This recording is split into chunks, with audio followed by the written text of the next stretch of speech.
안녕하세요. 가사 호적 전문 법무사 김민경입니다.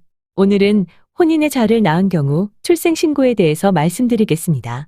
혼인의 자를 낳아 별 문제 없이 출생신고를 할 수 있는 경우는 생모에게 배우자가 없는 경우입니다. 그러면 생부가 유부남이라도 혼인의 자 출생신고를 할 수 있고 이 출생신고는 인지의 효력이 있습니다.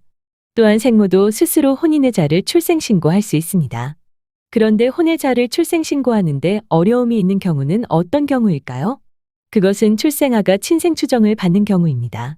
친생추정이란 혼인 중에 임신하여 출생한 자는 남편의 자로 추정을 받는다는 것인데요. 즉, 혼인 성립 후 200일 내 또는 이혼 후 300일 내에 출생한 자는 법률상 남편의 자로 추정을 받는다는 것입니다. 따라서 모가 출산 당시 배우자가 있거나 이혼 후 300일 내에 출생한 자는 친생추정을 받기 때문에 이 경우에는 그 친생추정을 깨뜨려야만 출생신고를 할 수 있습니다. 오늘은 그 중에서 전혼 종료 후 300일 내에 출생한 자녀의 경우를 말씀드리겠습니다. 이혼한 후 300일 내에 출생한 자녀는 전남편의 자로 추정을 받기 때문에 과거에는 일단 전남편의 자로 출생신고한 후 친생 부인의 소를 통해 친생추정을 번복한 후 친부 앞으로 올려야 했습니다. 그래서 전 남편은 남의 아이를 자신의 호적에 올렸다가 말소하는 흔적을 남겨야 하고 자아 입장에서도 친생부인의 소가 확정된 후 성가본이 바뀌게 되니 여러모로 불합리한 제도였습니다. 유전자 검사 등 과학적인 방법으로 친부를 확정할 수 있는데 굳이 사실과 맞지 않는 출생신고를 먼저 해야 한다는 것은 시대에 맞지 않고 당사자들에게도 고통스러운 일입니다. 그래서 헌법재판소는 일단 전 남편의 자식으로 출생신고부터 하는 것은 어차피 이혼한 생모가 새 가정을 꾸리는데 부담만 되고 자녀에게도 굳이 부 아닌 사람 앞으로 출생신고를 하도록 한다면 생부와 진실한 혈연관계를 맺는데 장애가 될 뿐이라면서 위헌 결정을 하였고 이에 따라 개정법이 만들어진 것입니다. 친생부인 허가청구와 인지 허가청구.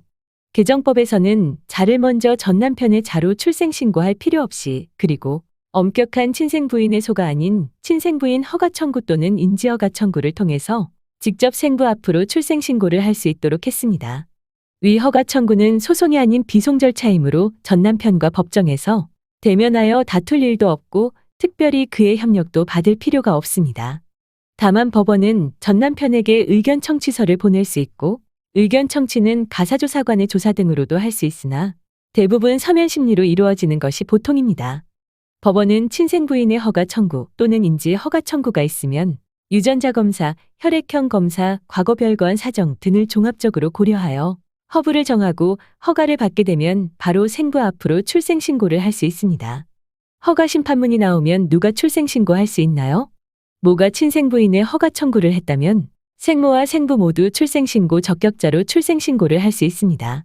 그러나 생부가 제기한 인지허가 청구가 인용된 경우에는 오직 생부만이 출생신고를 할 수 있고 생모는 할 수가 없습니다. 정리하자면 배우자가 없는 여자가 혼인의 자를 출산한 경우는 생부와 생모 누구든지 혼인의 자로 출생신고하는데 아무런 지장이 없습니다. 그러나 생모가 아직 이혼하지 않았거나 이혼한 지 300일이 넘지 않았을 때에는 친생추정을 깨뜨린 후 생부 앞으로 출생신고할 수 있습니다. 친생추정을 깨뜨리기 위해서는 친생부인의 소를 제기하거나 간이한 친생부인허가 청구 또는 인지허가 청구를 할 수 있습니다. 그리고 좋아요 꼭 눌러주세요. 저는 더 좋은 컨텐츠로 보답하겠습니다. 시청해주셔서 감사합니다. 오늘도 행복한 날 되세요.